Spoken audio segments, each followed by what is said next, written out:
Welcome to the Money Answer Show with host Jordan Goodman. Whether you are starting out, deep into your retirement, or somewhere in between, the Money Answer Show has the know-how to help you. Now here's your host, Jordan Goodman. Welcome to the Money Answer Show. This is Jordan Goodman, your host. My guest this hour is David Krueger. He is an executive mentor coach and CEO of MentorPath, which is an executive coaching, training, publishing, and wellness firm. His website is mentorpath.com. Welcome to the show, David. Thanks. It's a privilege to be here. Just give us a little bit of background about your background leading into this new book you've just come out called Your New Money Story. Okay. I practiced psychiatry and psychoanalysis for 25 years, was clinical professor at Baylor College of Medicine, and made a transition exclusively to mentor coaching just over a dozen years ago. A little bit of what I do is Dean of Curriculum at Coach Training Alliance, but mostly I work with individuals all over the world because we work by telephone, and train my own New Money Story mentors as well. Very good. So the core of your belief is everybody has what they call a money story. Maybe describe what a money story is. Yeah, a money story is not someone's income, expenses, assets, debt, or net worth. It's their relationship with money, the plot and storylines of a money autobiography. And it's more complicated than it may seem because it's emotional, unspoken, even unconscious. A money story is the secret language of money at work, the unconscious tale that we tell ourselves about what we say with money, what it means to us, what money says to us. It's a running dialogue of how much we feel we deserve, how much we think we're worth, how much we assume we're capable of. And about 90 to 95% of this story is unconscious. Our operating system is largely unconscious, as we know now from neuroscience, which is why it's helpful to know the algorithms, to know the components of that story that we're writing without even thinking about it. So when people grow up, they have a certain experience. It could be a positive experience. It could be a negative experience. How does that factor into the money story that they have if 90 to 95% of it is unconscious anyway? Well, we begin early on and have various kinds of patterns, relationship patterns, attachment patterns, emotional, behavioral patterns, and so many of those are automatic without even thinking about them. So there are various things that we attribute to money: worth, autonomy, security, freedom, love, opportunity, power. All of these things can be in that shadow story that's that 90 to 95% of our operating system. So here's an example of that. I want to generate more income and create wealth. And that's a very logical, conscious, reasonable surface story. Now, the shadow story may, because of early patterns that we downloaded from parents or earlier or even more current experiences, go in the opposite direction, whether or not it's conscious. I don't think I really have what it takes. What if I put myself out and then I can't do it and I'm embarrassed? Or some kinds of equations like, well, having a lot of money or wealth is not spiritual. So many things can interfere, and the zinger is that so many of the ways that we attempt change are contrary to the way the mind and the brain work. So that's why we have to be aware and have some awareness of how we want to change. So some of it, what goes into your money story, is what's happening in your own family, but some of it is what's happening in society in general. For example, people who went through the Depression are very cautious and kind of penny pinchers, whereas the baby boomers that went through, for the most part, prosperity are bigger spenders. So is it a combination of what's happening in society and what's happening in your own parents and your own upbringing that gives you your money story? All of that and more, absolutely. The most fundamental understanding about our relationship with money, then, is not to necessarily know just more about financial and economic principles, but appreciating how our minds and brains affect our money behavior. The beliefs and decisions from the sources that you described and a whole lot of intermingling can determine money behavior or a money story that's not really about money per se at all. Money is sort of the portal to the immaterial and the intangible. So money, people think that money can solve their problems and make them happier. Is that basically true or not true? And how does that opinion affect the money decisions people make? Well, it makes sense that someone thinks that it can solve problems because it can change problems, but it really isn't about, so many of the things aren't about money. For example, the majority of divorces are about money, but money is simply what the issues, the emotional issues, may hitchhike on. Money becomes a Rorschach that we project all kinds of things, both for ourselves and a partner or a colleague, so that it becomes important to really sort out the entire aspect of what it really is when we think it's about money. So there are some ways that people waste money quite foolishly. What are some of those ways, and what is the kind of psychic underpinning of why people waste money? Well, as you said, we do some goofy things with money. Intelligent people, for example, spend money they don't have. Sophisticated people scheme and get scammed. Rational people trade in leisure time for money to buy back some of what they just forfeited. Gifted people may not be able to figure out exactly how to exchange their talent for appropriate income. Otherwise balanced people may spend extravagantly or hoard compulsively.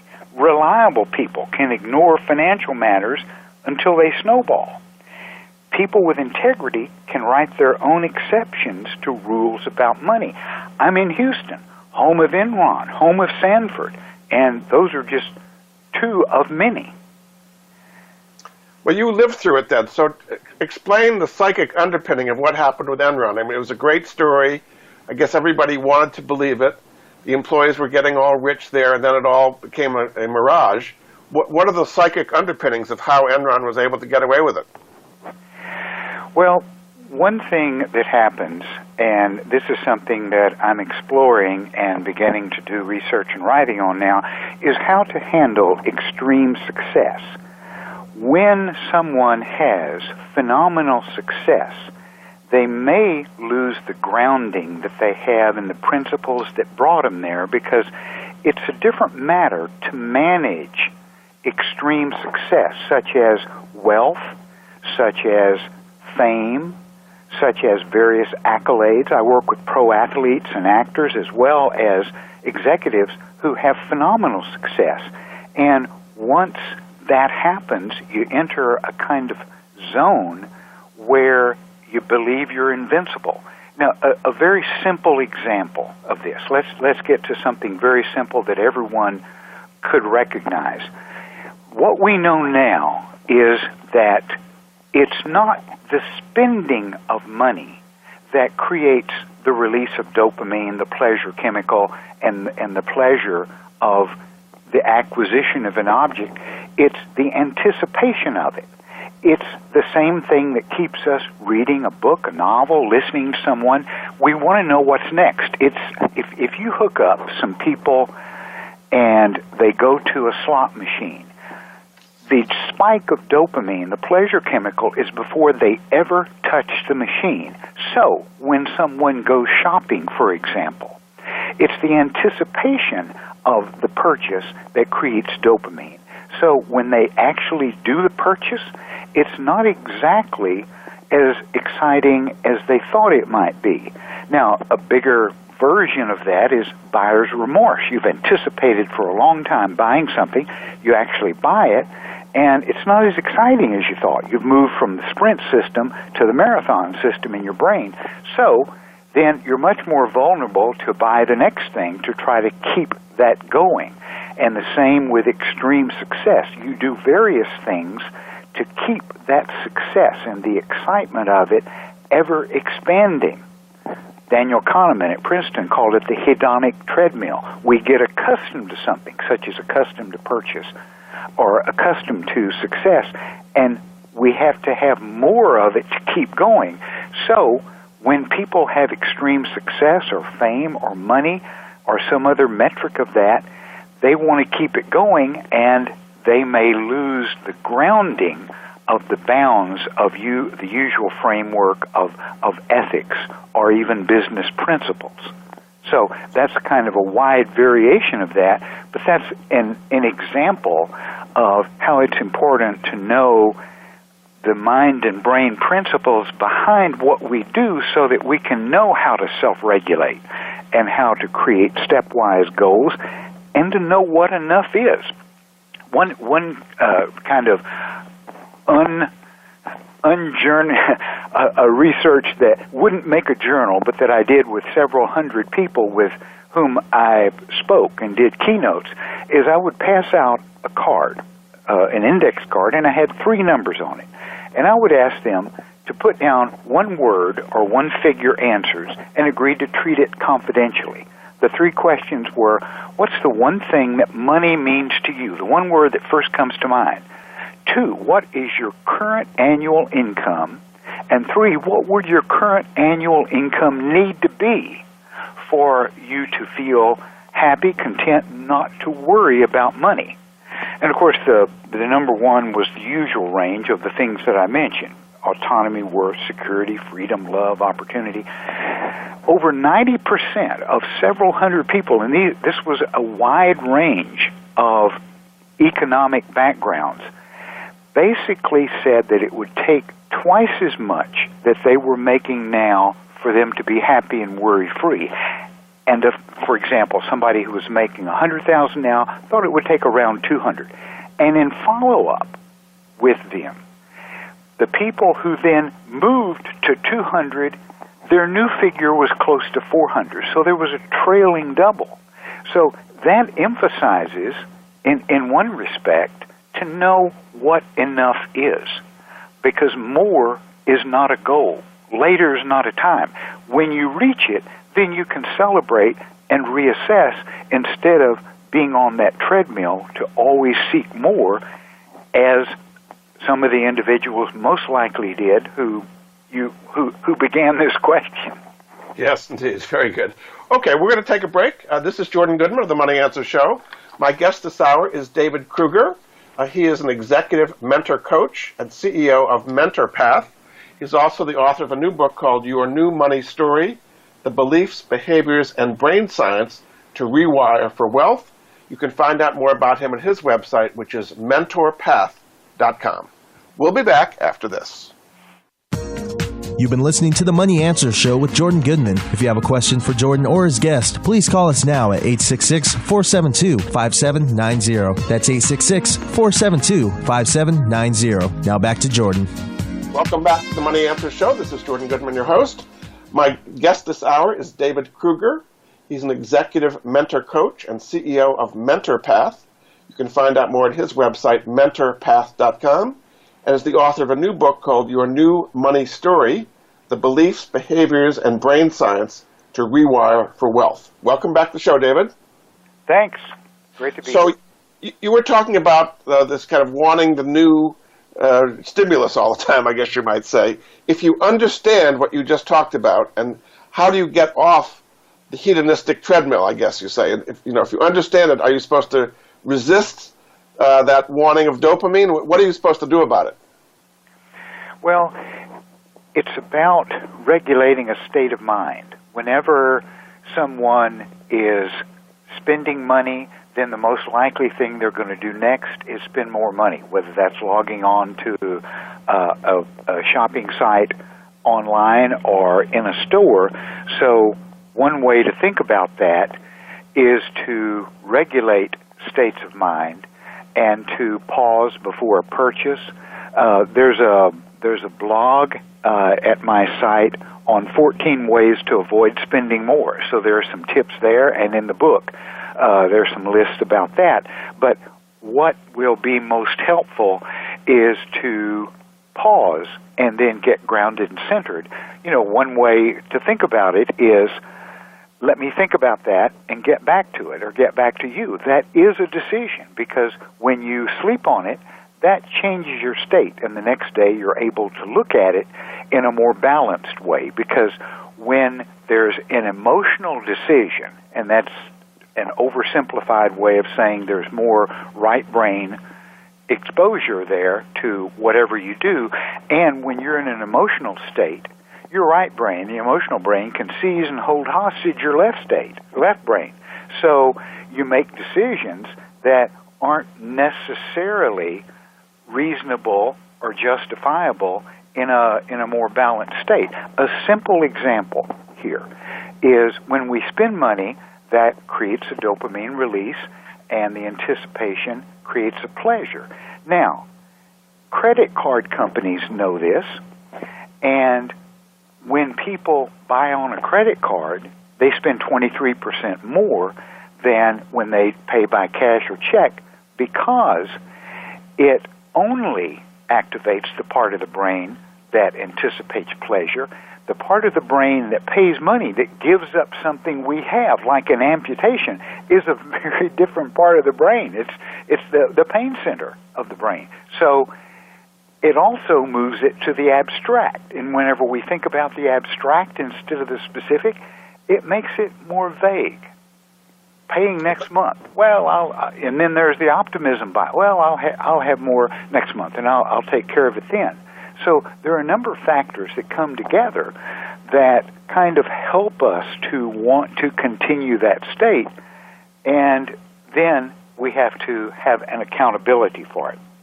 Another aspect of that is to look at our choices and question our ideas and probe our reasoning. Those three things. What choices are worth making? How much does each choice cost? Because whenever we spend $100 now, there are two things to think about. One is, if you put that in a retirement fund and invest it tax-free for 30 years, what would it be worth in 30 years? So you're spending for your future self. And there have been some recent studies that show that when we can envision our future self, we save 2 to 3 times as much for retirement. There have been some studies out of Stanford that show when we do age progression views of ourselves over time, we save more, because that helps to envision a future self. Same with weight, with eating, with a whole number of things. But the opportunity cost, another variation in a here and now way, is to put it very simply, if you spend $1 for an apple and you only have $1, you can't spend $1 for a pear. So the opportunity cost is you don't get a pear. So in a here and now way, if you have a finite number of dollars, then it makes it even more important to make a decision based on what you want and what opportunities you're giving up. If you don't have an internal bargaining of saying, well, I'm going to charge it, or I'm going to put it off to next month to pay, if you really deal with it as a finite reality, then you make a choice on the basis of right now and the money that you have, not a future abstraction. So whatever meanings and significance we attribute to money, the one reality that money determines across all classes and all cultures and all kinds of emotional meaning, choices. Money is about choice. So the society today is so much. The society today, David, is so much about instant gratification, and advertising is about buying things now, not waiting 30 years to get the payoff. So how do you have people feel good or have an emotional high out of delaying gratification instead of buying things now that give them a high in the short term?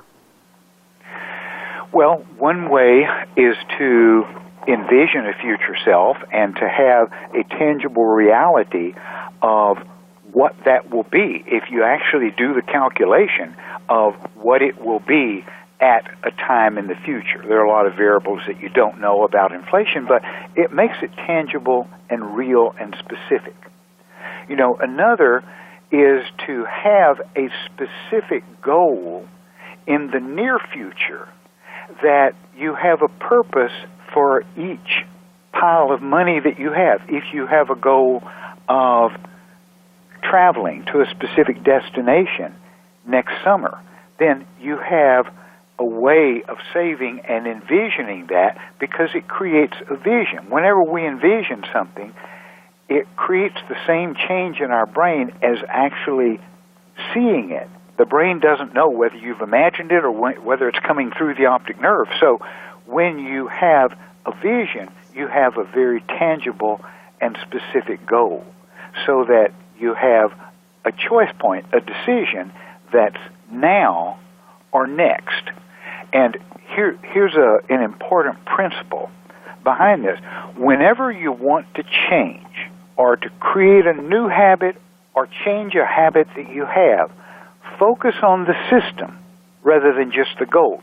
The goal is future and abstract, but having it and having a system can create a map, because when you have a map, you know where you are, you know where you're going, you can measure progress along the way, stepwise, shrinking the change to what's the next best thing, and you can tell what's detour and what's distraction. So if you can only focus on one thing, within that system, it's what do I do next? And that may help at times with feeling overwhelmed and so many things or so many things.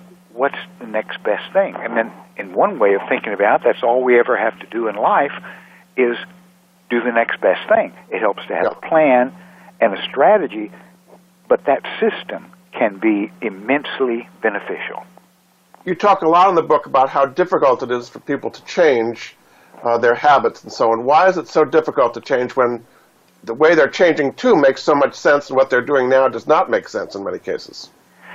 Well, as we touched on before, the surface story of what we know and think logically, consciously, intellectually is only a small part of the brain, but that's not the part of the brain that we make decisions with. We know now from neuroeconomic research that we make emotional decisions at the midbrain up to 10 seconds before we actually are consciously aware of what those decisions are, so that we can have logical, conscious goals, but then emotionally can override that to decide and then make it make sense and really believe ourselves. So it's important to know the principles of what we're doing. And another way of looking at it, whenever we have a belief, an attachment pattern to someone or to money or to spending, any belief or any fact is an anatomical reality in our brains. And we don't just override a fact by presenting a better one. It doesn't overwrite that because it's an anatomical reality. It's a pathway and a neuronal network in our brain. Now, change can occur, but it can occur only from the inside as well as adaptation to the outside. So here's another way of saying that. If facts and information were enough, we'd all be thin, we'd eat mostly vegetables, we'd work out every day, we'd have a lot of money saved up for the future, and a lot of librarians would be billionaires. But it's not about just facts and information, because that's not what creates change for us. It's a beginning, perhaps, but it's only a beginning, and it takes a work and a system and a dedication to that system, because change is not comfortable. The beginning of any change, because we're disrupting the automatic flow in our brain. It's kind of like if you drive to work the same way every day, after a month or so, your brain rewires, because it does this from an evolutionary perspective, to rewire what we do repeatedly. Yeah. So then if one day, instead of listening to the audiobook, because we can, there's construction and we have to snake our way through a neighborhood. That's work. It takes energy. We can't pay attention. So there's a resistance to change because the brain wants to continue what has been hardwired, because that's been adaptive from an evolutionary standpoint. We expect what is hardwired. For example, It takes only 3 repetitions for the brain to expect what's next. If a stock goes up 2 quarters in a row, the third time, the brain expects it to go up again. So we have to look at and perhaps override that natural inclination, and any change is uncomfortable. Yes. If someone in changing, and I do this in mentor coaching with individuals and teach my coaches this, it's important to recognize this discomfort not as a signal of, in an old system, anxiety equals danger, better head for cover, but this discomfort, this trepidation and uncertainty can be reframed as validation that you're moving ahead, a signpost of being in new territory. That's when you're sure you have a plan and you're enacting that plan. That's a reframing that can be self-validating ultimately. Very good. We're going to take another break. This is Jordan Goodman of the Money Answer Show. My guest this hour is David Krueger. He's an executive mentor coach and CEO of MentorPath. You can find out more about him and his work at mentorpath.com, and also about his new book, Your New Money Story, The Beliefs, Behaviors, and Brain Science to Rewire for Wealth. We'll be back after this. You've been listening to The Money Answer Show with Jordan Goodman. If you have a question for Jordan or his guest, please call us now at 866-472-5790. That's 866-472-5790. Now back to Jordan. Welcome back to The Money Answer Show. This is Jordan Goodman, your host. My guest this hour is David Krueger. He's an executive mentor coach and CEO at MentorPath. You can find out more at his website, mentorpath.com, and also see his new book, Your New Money Story, The Beliefs, Behaviors, and Brain Science to Rewire for Wealth. Welcome back to the show, David. Great. It's good to be here. So let's bring this into the investing realm. So investing is loaded with emotions, both positive, and when the market's going up, people feel really euphoric, and negative and depressed when the market's going down. So how can you apply all of what you learned about the brain to help people become better investors and kind of get better control of their emotions and be more successful investors? Well, a beginning is to recognize that the brain has a mind of its own, and we are of 2 or more minds. Some examples. The prefrontal cortex says, well, let's think about the 12-month game plan and retirement savings, but our emotional midbrain says, well, let's have that second cognac and buy the 27-inch iMac. Each part struggles over the same dollar, and hopefully without tearing it. Another example, a company has increased profits 26 quarters in a row. This is a true story, with a projected earnings growth to 24 cents per share from 23 cents for this reported quarter.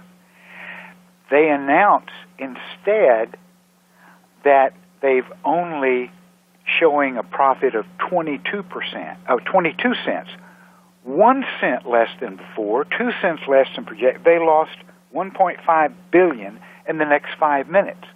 Now, those kinds of emotional decisions don't reflect market valuation, but they do reflect how our brains work. Emotions don't simply and only corrupt decision making, but they can do various things with our motivation, with our savings. So it's important to have a plan, a game plan that you stick with that doesn't vary with the climate or the temperature of right now or even this season. So here's another example of that. And this is a true story. And your listeners will be onto this before I do the punchline. 433 people voted on a proposal. It failed. If only 12 of those 433 people voted yes instead of no, the outcome would have been exactly the opposite. The result, in the next few hours, the stock market lost $1.2 billion. Here's what one senior equity trader on Wall Street said. You just felt like the world was unraveling. People started to sell, and they sold hard. It didn't matter what you had, you sold. This is a herding instinct to show how vulnerable we are to emotional contagion. And this was in 2008, and in those dollars then, of the mortgage debacle. So if you see that coming, okay, say that the market's dropping sharply and your initial emotional feeling is you want to panic and sell everything and get out before it falls down further, should you just resist that and do the opposite of what your emotions are telling you? And the same on the upside. The market's soaring, you're feeling very good, you want to put more money in. Should you resist that? How should you emotionally counter what's taking over your brain? Well, emotions respond to line of sight, to this moment. And we see something, we want to buy it, we want to sell it, we want to do something that happens even before. Remember from the neuroeconomics lab, we make a purchase decision up to 10 seconds before we're even aware of making that decision. So that says the emotional trigger is to be avoided and to have an overall plan. Now here's another aspect. If you hook people up with the fMRI and show them 10 items, it's over 95% predictable which item, if they buy one item, which item each one will buy, because it's the one that activates the part of their brain that has to do with their identity, with their story of how and who they are. So it's important to do two things from this. One is to have an overall game plan that isn't affected by daily variations. It doesn't mean you don't take in new information and reassess things on a regular basis, but that may be, and I'm not an investment advisor, I do not give investment advice, I'm a mentor coach. So it may be important to do that with a trained professional who's really good at this, who makes quarterly, yearly, and much longer projections and decisions. And the other is to know that we are more likely to decide what we want based on our identity, and that may create one of a number of biases. And in the book, I list over 24 various biases of money mistakes and financial fallacies that are in 4 categories. Emotionally based biases, such as a nostalgia bias. We bet on who's going to $10 on who's going to win the Super Bowl, but we bet $500 on our alma mater winning the game, even though they have a losing season. That's a nostalgia bias. A behavioral bias, a spending justification. We decide we are going to spend, we want to spend, and we create a just cause to spend, something that makes it make sense, which is, as neuroscientists tell us, that's the job description of the prefrontal cortex, is to make sense of decisions we've already made at the midbrain on an emotional basis. So that says even more to have a plan, to involve another professional or professionals in this plan. Some people may do it by programs that look at algorithms, but financial professionals are keen to be aware of this kind of thing. The third kind of bias is cognitive bias, like an emotional equation. We give them money an emotional meaning and an attribution so that sways or determines how we see it. Or even a social bias, like the collective tilt, the herd mentality or group momentum that can happen very quickly in the example you gave of, the sudden stock market change, the big drop or the big, and it's as important to manage emotions like we discussed just briefly with remarkable success. It's just as hard to manage emotions with extreme success as it is extreme failure. Extreme good news, like a stock jumping up or the market jumping up, and the bad news. And I see this very on a daily basis in working with investment professionals and sports professionals, that the last play, let me make it very simple with a pro athlete, the last play can affect this current play. Whether it was really good or really bad, both can get someone off center. So it's as important to get grounded and centered and regulate states of mind and manage emotions with extreme success as it is extreme bad news.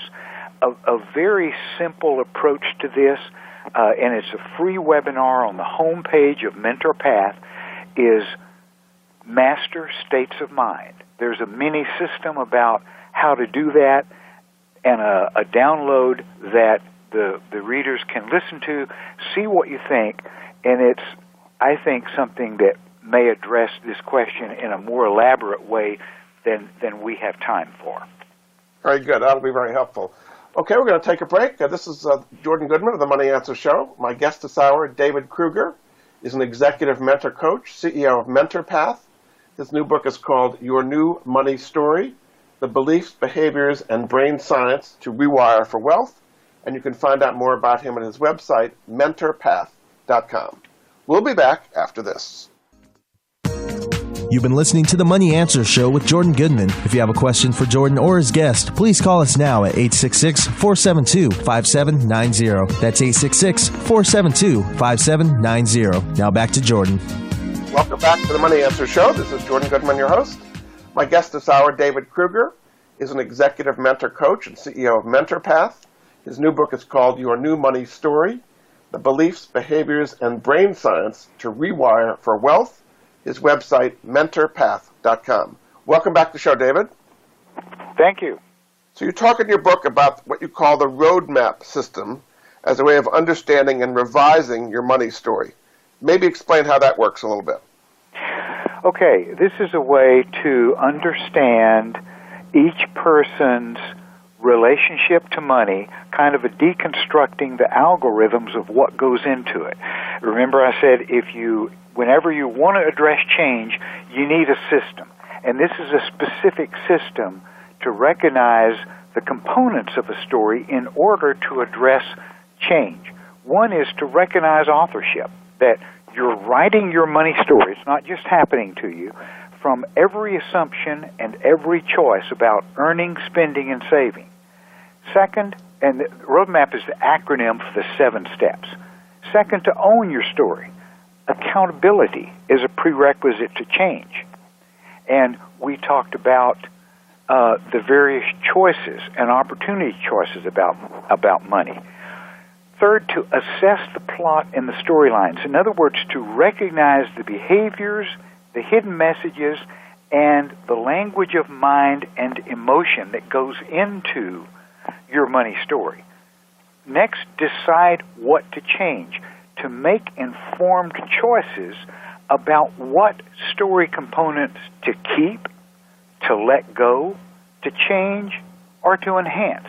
And one simple way to think about it, if it works, do more of it. If it doesn't work, do something else. And fifth, to map changes. This is important to have goals and success strategies, because with the map, you can see what progress is, you can shrink the change to a stepwise progression, and with each step feel and effectiveness and mastery. And this is what keeps you going day by day. Next, author new experience to create the money story you want, whether that's changing something now or creating something different. And then the last step is so important, to program new identity. To say this a different way, the most powerful force of the human psyche is that we return to our identity, to how and who we feel we are, the bedrock of our sense of self. So if we make a change of any piece of behavior or any change in our life, unless we incorporate that into a transformed model of how and who we are, our identity, then we're going to return to the former identity. So with making changes, it's important to keep that a current version of your current money story about who you are now, how you're doing this as part of your authentic self, to incorporate the changes by this corresponding internal growth. Tell us a little bit about some of the tools that are available at mentorpath.com that help people implement what you're talking about here. Okay. There are some tabs at top under the article section. There are some white papers that might be useful. Under the library tab, there are a list of resources from books to programs. For example, one program is either audio or CD, Your New Money Story, and a corresponding workbook. It can be digital or it can be a hard copy sent from my fulfillment house. And this really looks at and is built around the roadmap system. The summary I just gave you is a beginning, and if that is enough, then you're in business. If something more, and the roadmap is the very central part of the book that just came out from Roman and Littlefield. The roadmap is detailed in stepwise overview and construction about how to do that for the reader in the New Money Story. So that's the simplest version of that, is to look at it, have it right in front of you, and to use it as a workbook. So tell people a little bit, if they wanted to work with you, what are you looking for to have a client be successful? And, when people come to you, how do you know if it's going to work?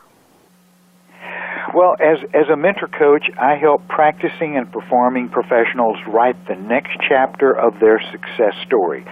So what I do is to discuss, for example, briefly with someone what their goals are, what they want to do, what's worked and not worked, and then if I make a recommendation for individual mentor coaching, then we will work, for example, on a weekly basis by telephone, and I will additionally supply resources, materials to supplement whatever would be most helpful in addition to our weekly discussions. But in the process and the content of what emerges in the discussion, we're able to strategize to look at a more effective experience. For example, when I work with financial professionals, some of that may include their relationship with money. Some of it may include simply strategies to engage with clients, to incorporate neuromarketing success principles, influence persuasion principles, as well as ways to incorporate appreciative inquiry and conversational intelligence in their exchange with people. Another example is I work with organizations to help them develop an internal mentoring program. So much of what we do is about emotional and social intelligence, about conversational intelligence, about how to further the stories of the individuals and the entity, the corporation, the department, whatever that they're doing. Yeah. So it's about enhancing their effectiveness using the mind and brain sciences. In about 2 minutes we have left, why don't you kind of summarize what a difference it'll make in people's lives if they take control of their money story instead of what's happening to a lot of people where it's kind of happening to them? Well, it changes the point of reference from an external one to have whatever happens determined by someone else, by a former set of experiences like the attachment and behavioral and emotional patterns, or the markets and what's happening there, to each individual is the protagonist of his or her story. Whatever you experience, you either create or accept. And to say that in a slightly different way, whatever you think and feel and experience is what you create each moment. So this is about understanding the principles of the mind and brain sciences to more successfully create a new story or to evolve and change aspects of a present story. Fantastic. Well, this will really help people take control of their lives in a new way. Thank you so much. My guest this hour. The antithesis of control is mastery. Absolutely. My guest this hour has been David Krueger. He's an executive mentor coach and CEO of MentorPath. You can see more about him at his website, mentorpath.com, and also find out about his new book, Your New Money Story, The Beliefs, Behaviors, and Brain Science to Rewire for Wealth. Thanks so much for being a great guest on the Money Answer Show, David. It was a total privilege to be here. Thanks so much. We'll be back next week with another edition of the Money Answer Show. Goodbye for now. Thank you for joining Jordan Goodman and the Money Answer Show. If you have a question for Jordan, please visit his website at www.moneyanswers.com. And be sure to tune in every Monday at 12 p.m. Pacific Standard Time right here on Voice America Business. See you next week.